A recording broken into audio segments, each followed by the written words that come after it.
السلام علیکم۔ آج جمعرات ہے، اپریل کی 6 تاریخ۔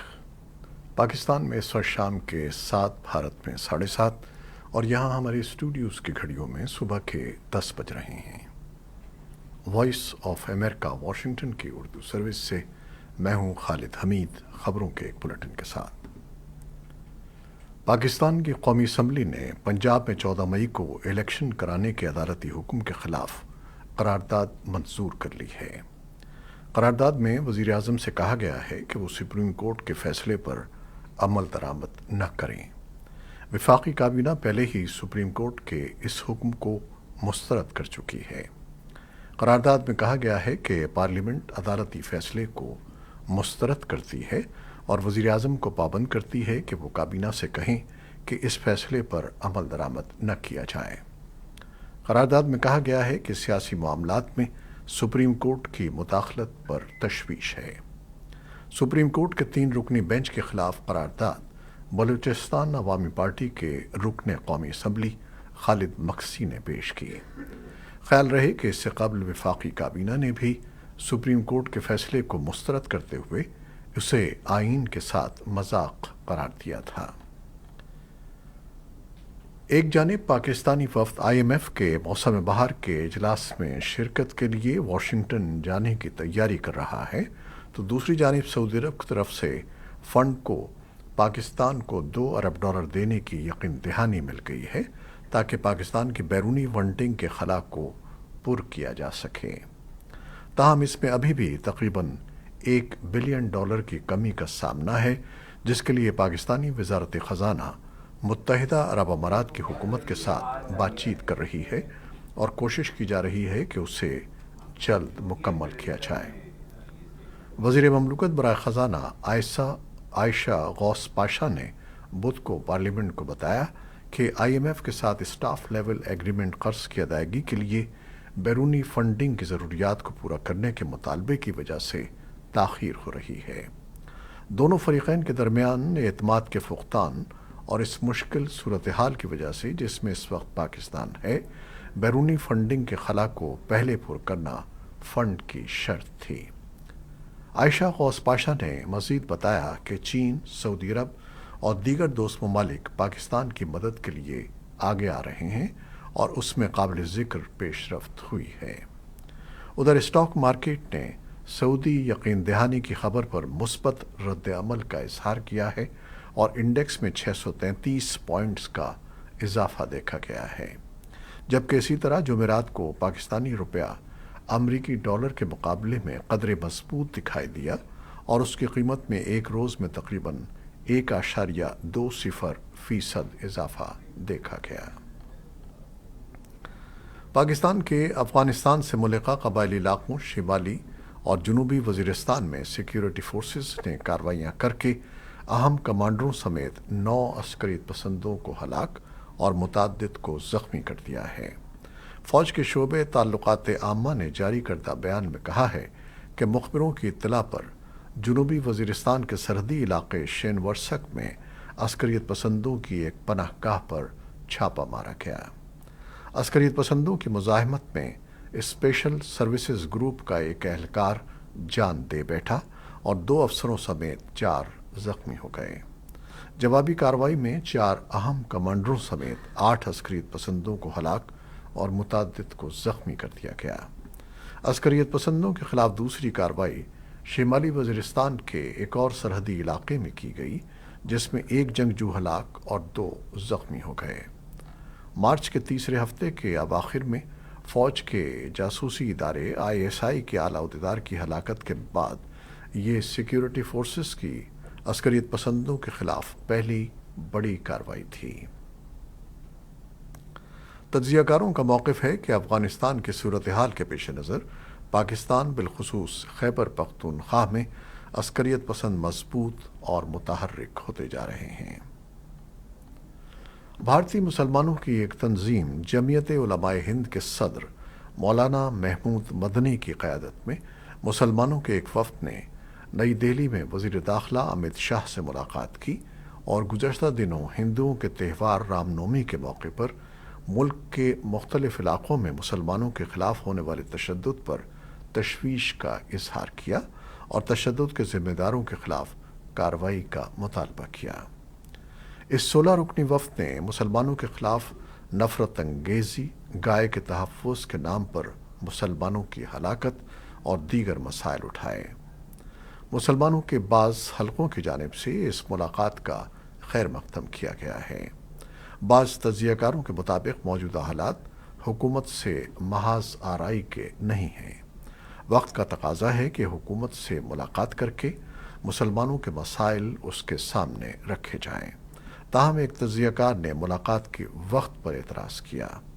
ان کے مطابق OIC کی جانب سے مسلمانوں پر حملے کی مذمت کے اگلے روز اس ملاقات سے غلط پیغام جا رہا ہے۔ امریکی وزیر خارجہ اینٹنی بلنکن نے طالبان کے اس فیصلے کی مذمت کرتے ہوئے تشویش کا اظہار کیا ہے جس میں افغان خواتین پر اقوام متحدہ کے ساتھ کام کرنے کی پابندی لگائی گئی ہے۔ ان کا کہنا تھا کہ اس سے انسانی امداد پر انحصار کرنے والے غریب افغانوں کو نقصان پہنچے گا۔ انہوں نے طالبان پر زور دیتے ہوئے کہا کہ وہ افغانوں کو فوقیت دیں اور اس فیصلے کو واپس لیں۔ ادھر امریکہ کے خصوصی نمائندے تھامس ویسٹ نے بھی ایک ٹویٹ میں طالبان کے اس فیصلے کی مذمت کی ہے۔ افغان خواتین کے لیے امریکہ کی خصوصی نمائندہ رینا امیری نے بھی ایک ٹویٹ میں کہا کہ طالبان کے فیصلے سے تمام افغانوں کو نقصان پہنچے گا۔ افغانستان کے صحافیوں کے مرکز نے صوبے بغلان میں 3 مقامی افغان صحافیوں اور ایک کیمرہ مین کی گرفتاری پر تشویش کا اظہار کیا ہے، جنہیں کل طالبان نے حراست میں لے لیا تھا۔ افغانستان کے صحافیوں کے مرکز نے ایک بیان میں کہا ہے کہ طالبان انٹیلیجنس ڈائریکٹوریٹ نے بدھ کے روز شمالی بغلان صوبے کے صوبائی دارالحکومت پل خمری میں 2 مقامی صحافیوں اور ایک کیمرہ مین کو گرفتار کر لیا۔ مقامی میڈیا نے گزشتہ رات ہرات شہر میں 2 الگ الگ مقامات پر طالبان فورسز اور داعش خراسان کے جنگجوؤں کے درمیان جھڑپوں کی اطلاعات دی ہیں۔ طالبان کے متعدد سوشل میڈیا کارکنوں نے اطلاع دی ہے کہ کل رات ہرات کے ضلع 9 میں داعش خراسان کے 2 ارکان طالبان فورسز کے ساتھ لڑائی میں مارے گئے۔ تاہم طالبان حکام نے ابھی تک ان جھڑپوں پر کوئی تبصرہ نہیں کیا ہے۔ چین کا کہنا ہے کہ سعودی عرب اور ایران 7 سال کی کشیدگی کے بعد مفاہمت کی جانب ایک اور قدم اٹھاتے ہوئے سفارتی تعلقات بحال کرنے پر متفق ہو گئے ہیں۔ چینی وزارت خارجہ کے ترجمان ماؤ ننگ نے جمعرات کو کہا کہ دونوں ملکوں کے حکام نے ایک مشترکہ بیان پر دستخط کیے ہیں اور گزشتہ ماہ بیجنگ میں ہونے والی بات چیت کے مطابق تعلقات کو بہتر بنانے کے عزم کا اظہار کیا ہے۔ رپورٹ میں کہا گیا ہے کہ دونوں ملکوں نے اپنے درمیان پروازوں اور دوروں کی بحالی پر غور کرنے پر اتفاق کیا۔ فلسطینی عسکریت پسندوں نے جمعرات کو اعلی الصبح راکٹ داغنے کا ایک سلسلہ شروع کیا جسے جنوبی اسرائیل میں فضائی حملے کے سائرن بجائے گئے، جبکہ جاری تعطیلات کے حساس دورانیے کے دوران مسلسل دوسرے دن تشدد پھوٹ پڑا۔ راکٹ داغنے کا یہ سلسلہ یروشلم کے سب سے حساس اور مقدس مقام مسجد اقصی میں ایک اور کشیدہ رات کے بعد سامنے آیا، جہاں اسرائیلی پولیس کا مسلمان نمازیوں کے ساتھ تصادم ہوا۔ متنازعہ مقدس احاطے میں اس طرح کے تصادم نے ماضی میں اسرائیل اور غزہ کے حماس کے حکمرانوں کے درمیان سرحد پار مہلک جنگوں کو جنم دیا تھا۔ بدھ کے روز ایک اعلیٰ ترک عہدیدار نے ترکی کی جانب سے کردوں کے زیر انتظام شمالی عراق کے ایک ہوائی اڈے سے آنے اور جانے والی پروازوں کے لیے اپنی فضائی حدود کی بندش کا اعلان کرتے ہوئے کہا ہے کہ کرد عسکریت پسندوں کے سرگرمیوں میں مبینہ اضافے سے پروازوں کی حفاظت کو خطرہ لاحق ہے۔ وزارت خارجہ کے ترجمان بیلجک نے بتایا کہ شمالی عراق کے نیم خود مختار کرد علاقے میں واقع سلیمانیہ بین الاقوامی ہوائی اڈے سے پروازوں کی اڑان اور لینڈنگ کے لیے فضائی حدود کو پیر کے روز بند کر دیا گیا تھا۔ ترجمان بیلجک نے ایک تحریری بیان میں کہا کہ یہ بندش سلیمانیہ شہر میں کلعدم کردستان ورکرز پارٹی یا PKK کی سرگرمیوں میں مبینہ اضافے کا رد عمل تھا، جس میں ہوائی اڈے میں اس کی دراندازی بھی شامل ہے۔ چین نے امریکی ایوان کے اسپیکر اور تائیوان کے صدر کے درمیان ملاقات کے بعد جزیرے کے خلاف انتقامی کارروائی کا عزم ظاہر کرتے ہوئے کہا ہے کہ امریکہ غلط اور خطرناک راستے پر ہے۔ اسپیکر کیون میکارتھی نے بدھ کے روز تائیوان کے صدر سائی انگ وین اور ایک درجن سے زیادہ قانون سازوں کے دو طرفہ وفد کے ساتھ ملاقات کی تھی۔ یہ ملاقات ایک ایسے وقت میں ہوئی ہے جب امریکہ اور چین کے تعلقات تاریخی کم ترین سطح پر آ گئے ہیں اور تائیوان کے لیے امریکی حمایت دونوں طاقتوں کے درمیان ایک اہم وجہ اختلاف بن گئی ہے۔ جمعرات کی صبح بیجنگ نے کہا کہ وہ قومی خود مختاری اور علاقائی سالمیت کے دفاع کے لیے پرعزم اور زبردست اقدامات کرے گا، لیکن جمعرات کی سہ پہر تک بڑے پیمانے پر فوجی رد عمل کی کوئی نمایاں علامت سامنے نہیں آئی۔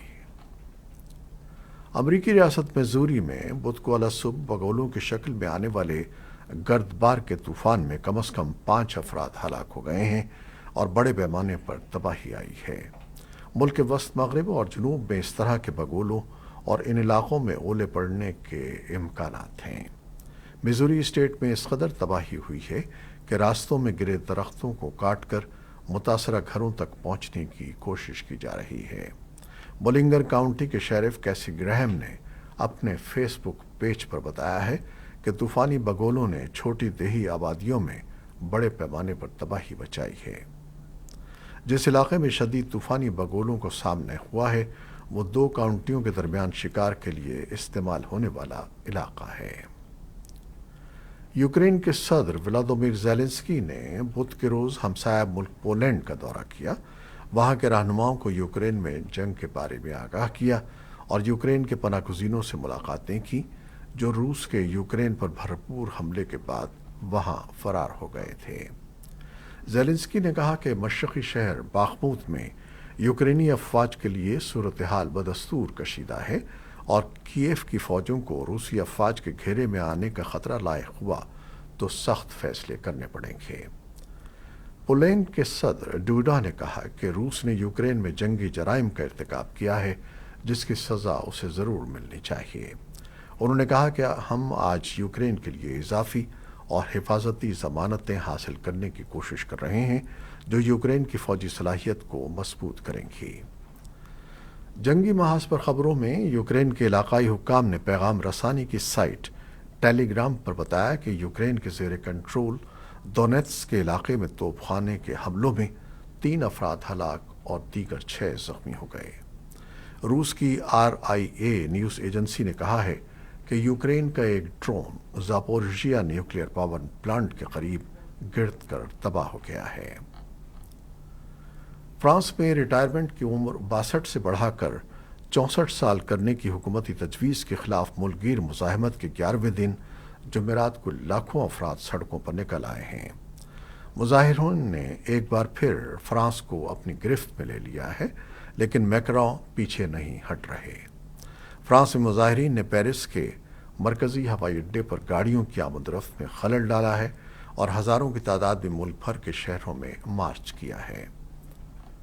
آئینی امور سے متعلق فرانس کا اعلیٰ ترین ادارہ ریٹائرمنٹ کی عمر میں اضافے کے معاملے پر غور کرے گا اور توقع ہے کہ فرانس کے عوامی معاملات میں اعلیٰ ترین فیصلہ ساز اس ماہ ایک حکم جاری کریں گے جس کے بارے میں میکرون کے مخالفین کو امید ہے کہ وہ ان کے تجاویز کو سختی سے محدود کر دیں گے۔